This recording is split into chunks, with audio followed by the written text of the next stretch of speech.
بسم الله الرحمن الرحيم وإذ فرقنا بكم البحر فأنجيناكم وأغرقنا آل فرعون وأنتم تنظرون وإذ واعدنا موسى 40 ليلة ثم اتخذتم العجل من بعده وأنتم ظالمون ثم عفونا عنكم من بعد ذلك لعلكم تشكرون وإذ آتينا موسى الكتاب والفرقان لعلكم تهتدون وإذ قال موسى لقومه يا قوم إنكم ظلمتم أنفسكم باتخاذكم العجل فتوبوا إلى بارئكم فاقتلوا أنفسكم ذلكم خير لكم عند بارئكم فتاب عليكم إنه هو التواب الرحيم.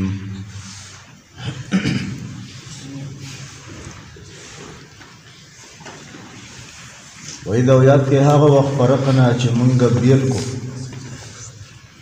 بكم ستاسو دپارا البحر سمندر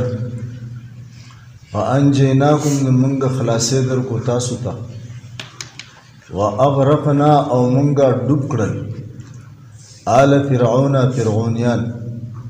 وانتم تنظرون او حال دا و چې تاسو قتل. وإذا ویات کې هغه وخت وعدنا چې مونږ وعده وکړه موسی د موسی علیه السلام سره 40 ليلة د 40 شپو ثم اتخذتم العجل بیا تاسو ونیو وسخې په خدای سره من بعده رستو داغه د تلونه کوهي تور ته وانتم ظالمون او حال دا دی چې تاسو ظالمان یې ثم بیا عفونا مونږ معافي وکړه عنکم تاسو ته من بعد ذلك رستو ردي جرمنا لعلكم تشکرون د پاره دی چې تاسو شکر ادا کړئ. وإذا ویات کې هغه وخت آتینا موسی الکتاب چې مونږ ورکو موسی ته کتاب علیه الصلاة والسلام والفرقان او معجزې ولا مونږ ورکړي لعلکم تهتدون د پاره دی چې تاسو په هدایت شئ تاسو په سملار شئ. وإذا ویات کې هغه وخت قال چې ویل موسی علیه السلام لقومي خپل قوم ته یا قوم زما قومه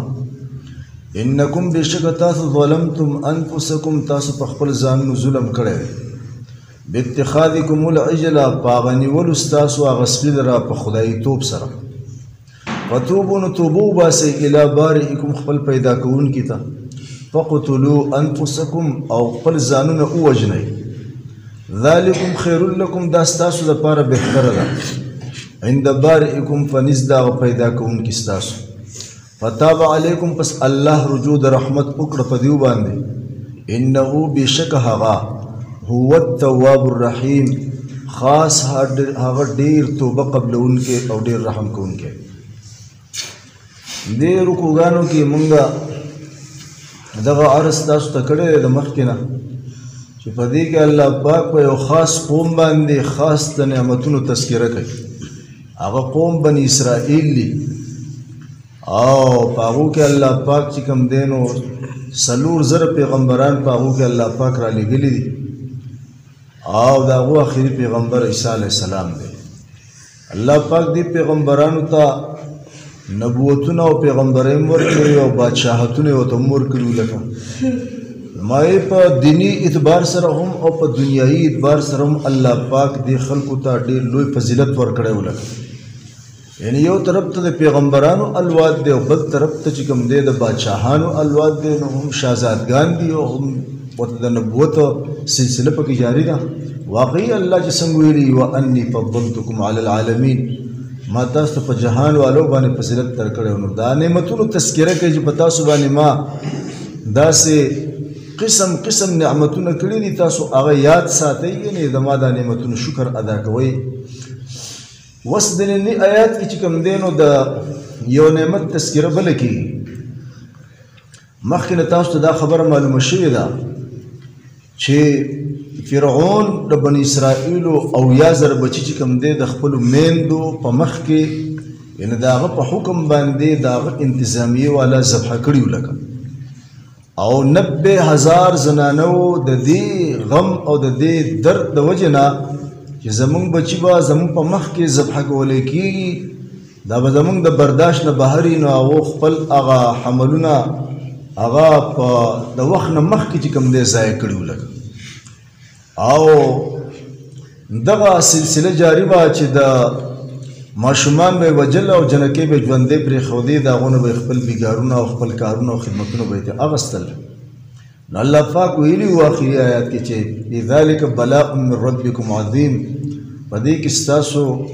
دپاره ستاسو د رب د طرف نه ډېر عظیم امتحان و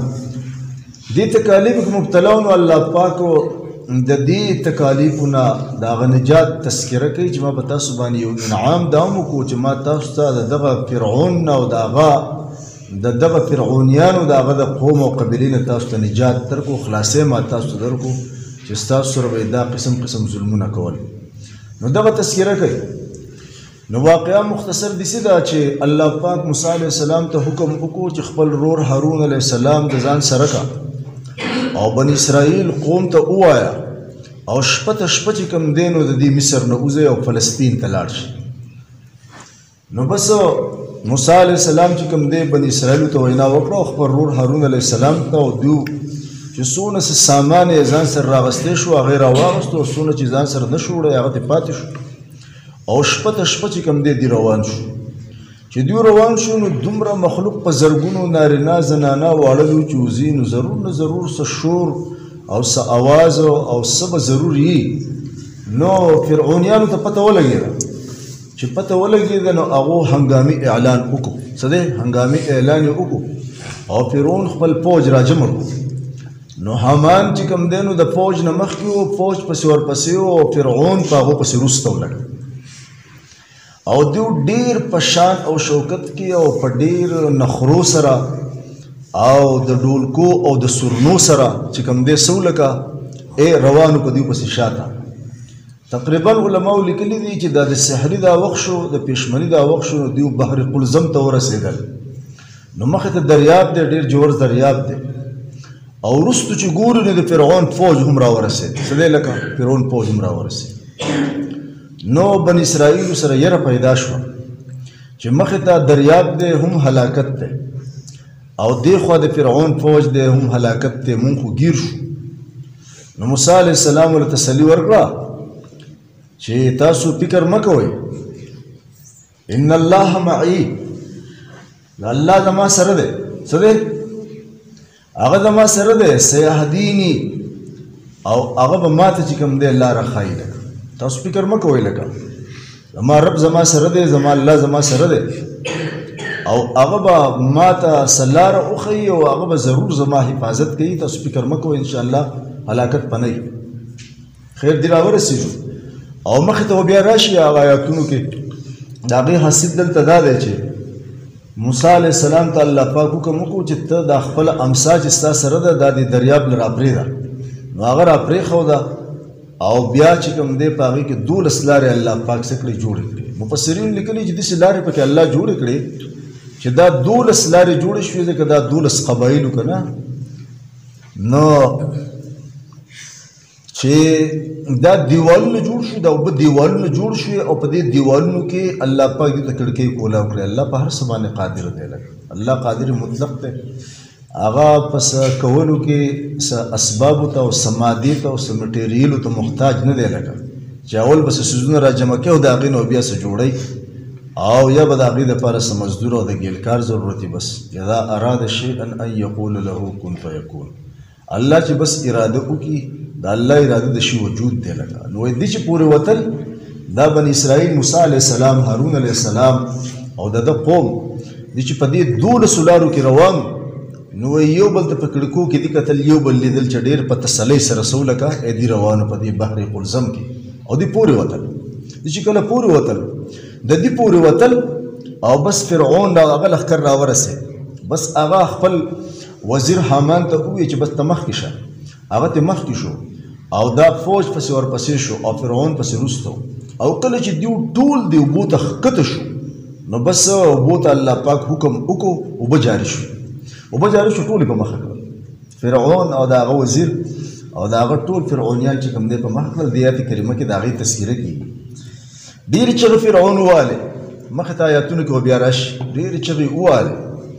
او آخر کې دا آواز وکړو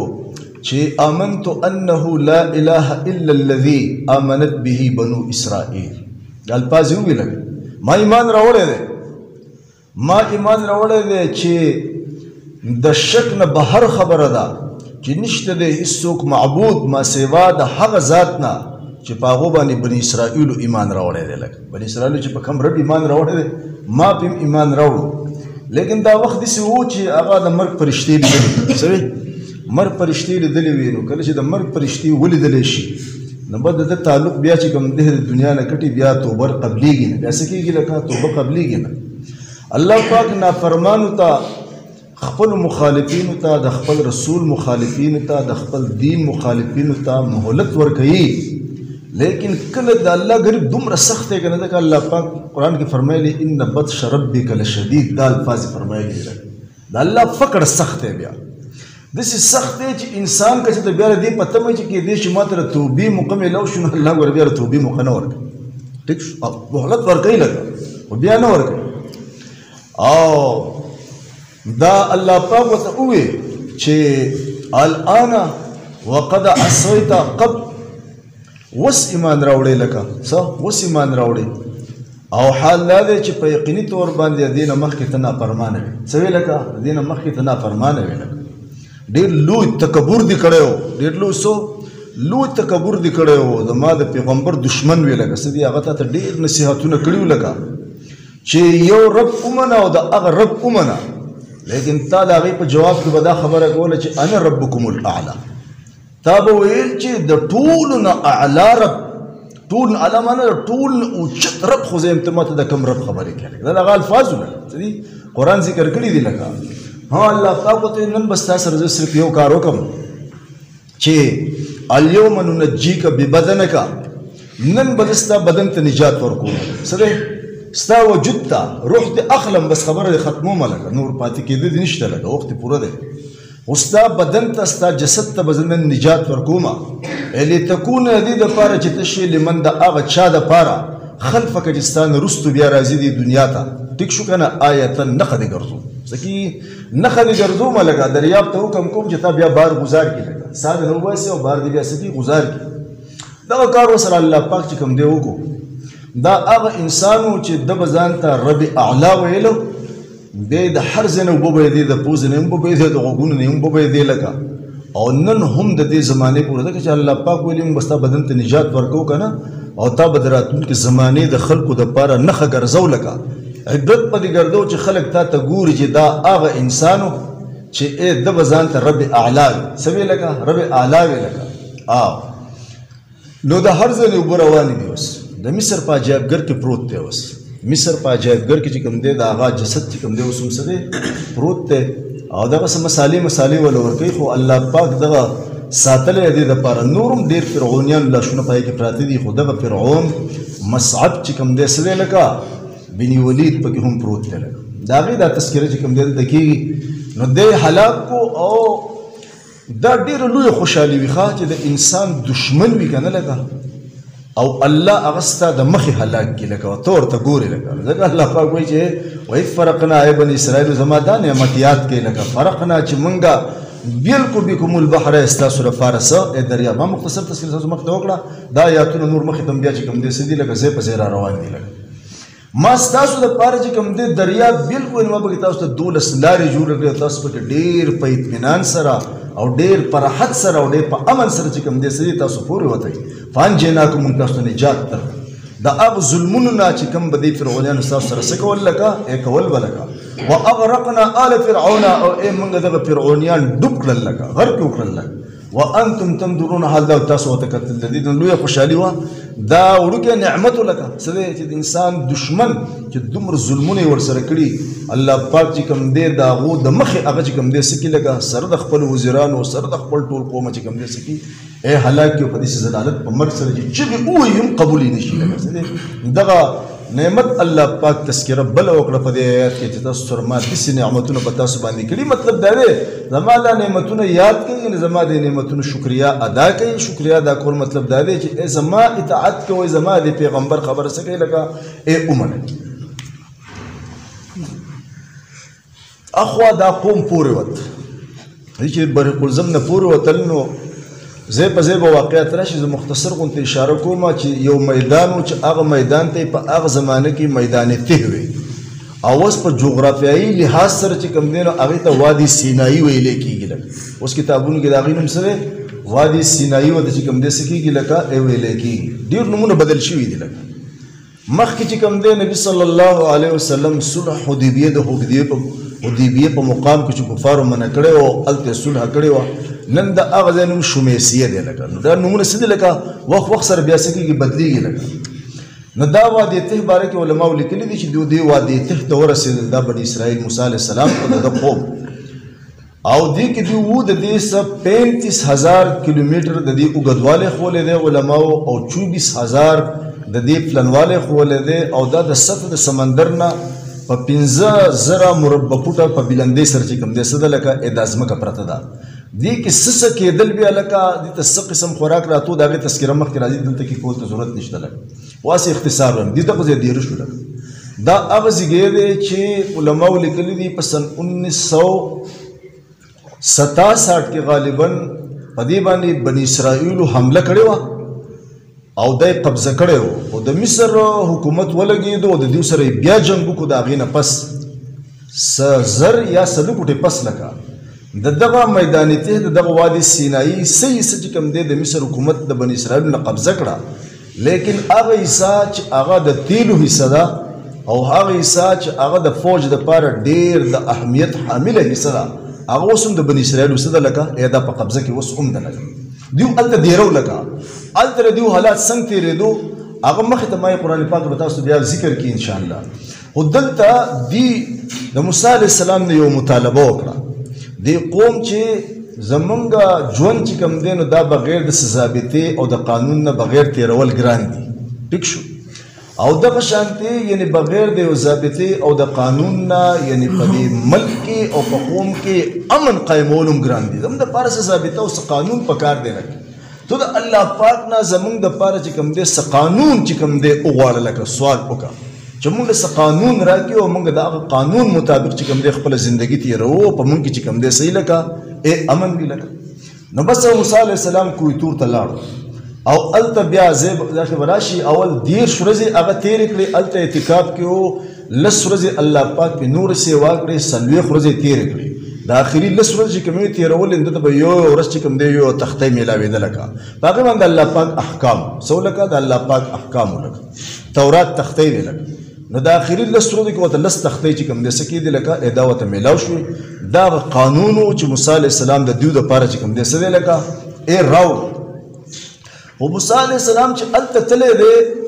د دې قانون د راوړلو دپاره چې دې ته مطالبه کړې وه، نو دلته کې په دې قوم کې د سامره قبیلې چې دا قبیله هم د یعقوب علیه السلام د قبیلو نه وه، څه لکه دا هم د هغه د قبایلو نه وه. سامره قبیله د هغې یو کس و چې هغه په اصل کې منافق و، لکه ظاهر کې ځان مسلمان ښکاره کړی و خو په حقیقت کې دننه هغه څه کافر و. د هغه نوم و موسی بن ظفر. څه دی؟ موسی بن ظفر د سامري قبیلې سره د هغه تعلق و. نو عام مشهور دا دی چې موسی سامری، موسی سامری اصل نوم د هغه موسی بن نظر دی، ظفر دی، موسی بن ظفر دی، خو سامره د هغه د قبیلې نوم دی او دا قبیله هم د یعقوب علیه السلام د قبایلو نه وه. څه ده لکه د دغه قبایلو نه وه، خو دی پکې منافق و. دی ولګېدو د موسی علیه السلام د کوی تور نه وروستو چې کوم دی د یو سخی د سرو زرو نه جوړ کو، او هغه سخي کې چې کوم دی د جبرائیل علیه السلام د اس د خپې د لاندې خاوره د سره وه، هغه یې په هغې کې واچوله. د هغه خاورې د وجې نه هغه سخي به ټی کول. مفسرینو څه لیکلي دا الفاظ لیکلي هغه به ټی کول. د دې قوم ته ووې چې دا سخي کې چې دننه دا ټی کېږي که نه دا هغه رب دی، دا څه دی لکه دا رب. نو دا دومره بېوقوفه و چې بس د هغې عبادت شروع څه دی لکه د هغې عبادت شروع کړو. لکه بس قوم کې چې څه شعور نه وي که نه بس د هغو دا حال وي. لکه و چې څوک له مخې له راغی او چا ورته څه ووایي چې بس په هغه پسې ورپسې په هغه پسې دا لویه بېوقوفي ده څه ده لکه لویه بېوقوفي ده لکه چې بې تحقیقه او بې سوچې او بې سمجې د چا په خبر باندې یقین کول او په هغه پسې ورپسې کېدل دا جو د دې دا انجام ته یې ګورئ نو دیو د دغه څخه عبادت شروع کړي چې دا زمونږ خدای دی څه دی لکه جو دلته دا کار وشو هلته موسی علیه السلام چې کوم دی څه دی لکه یا تختۍ راغستې دي دا هغه واقع ته الله پاک اشاره کوي چې وإذ وعدنا او هر کله چې مونږ وعده واغسته موسی د موسی علیه السلام نه 40 لیلة 40 شپو کوتور باندې تېرې کړې ثم اتخذتم العجل دا ورته الله پاک یادوي لکه زما د احساناتو ته د خپل ځان سره وګورئ د انعاماتو ته وګورئ او ستاسو د ناشکرۍ ته وګورئ لکه تاسو د خپل کارونو ته وګورئ لکه ټیک شو تاسو سخې ونیو په خدای سره من بعده رستو د موسی علیه السلام ته د کوتور د تونس مطالبه هم تاسو کړې وه چې لاړ شه د خدای نه سوال وکړه او موږ د الله نه یو قانون یو ضابطه راوړه چې موږ د هغې مطابق خپله څه کوو زندګي تېرو او د هغې پورې صبر هم نه کوئ دلته کې اوس سخې په خدای سره ونیو لکه او د سخي عبادت تاسو چې کوم دی شروع کړو الله وایي وانتم ظالمون او ای حال دا دی چې تاسو وایي ظالمان څه دی لکه ظالمان یعنی د خپل ځان سره ظلم کوونکي ځکه چې ظالمان په دې چې تاسو چې کوم عمل کوئ که نه د دې وبال بس تاسو په نفسونو باندې راځي لکه ځان سره ظلم کوونکي الله پاک وایي ای د دغې نه وروستو بیا موږ ثم عفونا عنکم ای بیا موږ تاسو معاف کړئ دا احسان شو که نه شو لکه ټیک شو دا مرتد شوي دي ښه څه دي لکه دا مرتد شوي دي لکه الله وایي تاسو موږ چې کوم دی څه کړئ لکه بیا یې هم معاف کړئ لکه من بعد ذلک لعلهم تشکرون دپاره دی چې تاسو څه وکړئ لکه شکر ادا کړئ مخې ته لږه تذکره آیاتونو کې لاندې راځي دا لاندې نه چې کوم آیات دی دې کې موسی علیه السلام د خپل قوم ته وایي چې تاسو خو په خپل ځان باندې ظلم کړی دی په هغه نیولو د سخي د خدای سره کله چې موسی علیه السلام راغی اوس تاسو داسې کار وکړئ چې توبه وباسئ ستاسو د اخرت ښه کېدل دا دي لکه ستاسو کامیابي په دې کې ده چې دا کار یې وکړی دی اوس توبه وباسئ چې الله پاک ستاسو توبه قبوله کړي او ستاسو اخرت ښه شي لکه څه کېږي ښه شي خپل پیدا کوونکي توبه وباسئ لکه نو دې توبه دا وه چې فقتلوا انفسکم تاسو خپل ځانونه قتل کړئ ځانونه د قتلولو مفسرینو یو صورت دا لیکلی دی چې بعضې مفسرینو ویلي دي چې د ځان قتلولو مطلب دا دی چې چا چې د سخي عبادت کړو دی ټولو نه و کړی ښه ټولو نه و کړی بعضو کړی او بعضو نه و کړی لکه نو چا چې د سخي عبادت کړی دی نو دی دې په خپل ځان قتل کړي دا د توبه وه دا خو د الله پاک احسان دی د نبي صلی الله علیه وسلم په امت باندې چې د دوی توبه داسې نه ده لکه څه دی لکه بد دا انسان خپل د نبي علیه السلام امتي پښیمانه شي په خپل ګناه باندې او الله ته استغفار وکړي او الله ته وجړو ته وباسي الله یې معاف کړي الله یې څه کړي خپل حق یې جو الله ورته معاف کړي او که د بنده حق پکې جو د هغه حق تلفي کړي جو د هغه حق واپس ورکړي لکه خو بیا توبه د څه خبره ده توبه د دې خبره ده چې بھائی د هغه حق د نن نه 15 کاله مخکې ورکول پکارو 10 کاله مخکې ول پکارو تا چې دا دونه تکلیف هغه ته رسولی دی توبه به د دې خبرې شي نو د بني اسرائیلو توبه داسې نه وه د بني اسرائیلو توبه دا وه چې هغو به د هغو توبه د هغو مرګ وله ځان به یې په خپله باندې وجو یا خدای ځان په خپله باندې وجلی دی یا دا یو طریقو مفسرین دا لیکلی ده چې دوی په دې طریقه ځان وجلی دی چې کومو کسانو د سخي عبادت نه و کړی نو هغه کسان لګېدلي دي او چا چې د سخي عبادت کړی هغه یې وجلي دي او د دې باره کې چې کوم دی لیکلي دي چې دا خو ټول خپل د یو کورنۍ خلکو د مثال په طور باندې یو ورور د سخي عبادت کړی او بل ورور د سخي عبادت نه و کړی کوم ورور چې د سخي عبادت نه کړی هغه لګېدلی دی خپل هغه ورور چې هغه د سخي عبادت کړی هغه یې وجلی دی که پلار یې د سخي عبادت کړی او زوی نه و کړی جو هغه زوی لګېدلی دی او هغه پلار یې وجلی دی او بالعکس دقه شان دی که زوی د سخي عبادت کړی او پلار یې نه و کړی هغه پلار لګېدلی دی هغه زوی څه دی لکه وجلی دی په دې طریقې سره چې کوم دی دوی وجلی شوي دي لکه فقتلوا انفسکم خپل ځانونه قتل کړي خپل ځانونه په دې طریقه باندې څه دي لکه قتل کړي دي لکه زمونږ شریعت کې چې کوم دی دا مسله ده چې انسان مرتد شي دا مرتد شي و که نه لکه څه دي دا مرتد شي و د هغو سزا د هغو توبه په دې طریقه باندې وه چې دې ځانونه مړه کړل نو الله پاک څه کړل فتاب علیکم الله د رجوع د رحمت وکړه په دې باندې نه د توبه الله قبوله کړه څه دی لکه دا د دې توبه وه دا څه وه توبه وه انه هو التواب الرحیم ځکه د الله پاک ډېر توبه قبلونکی او ډېر رحم کوونکی دی زمونږ شریعت کې مسله دا ده چې انسان مرتد شو کافر شو لکه دله به 3 ورځې مهلت ورکولی کېږي 3 ورځې مهلت به ورله ورکړی شي که چېرته دی د خپل ارتداد نه واپس راووښتو بیا ایمان بیا قبول کو اسلام بیا قبول کو فبها ډیره خدا یا قبول نه به قتل ولیکي یا بس کېږي لکه بیا به قتل ولیکي دغه مهلت ورکول کېږي علماء لیکلي چې په اسلام باندې اعتراضات دي د اشکالات لکه نو علماء به د اشکالات د پکې لکه هغه اعتراضات پر د سکی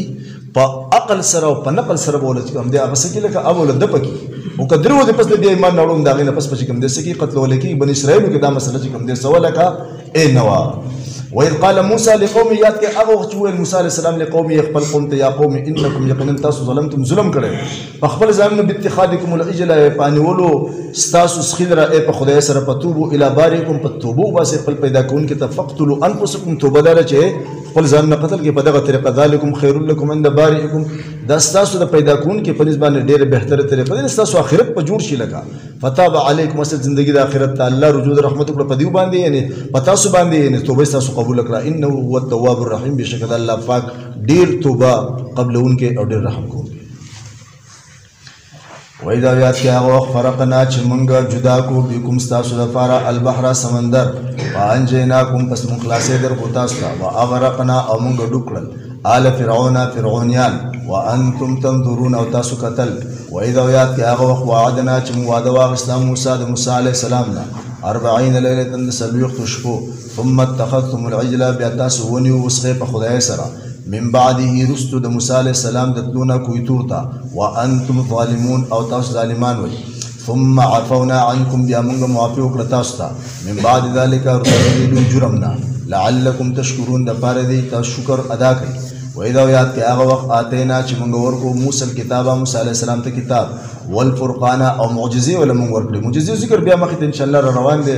یو غټه معجزه د هغه امسا و چې گزاره به کړه ذهابت جوړ شو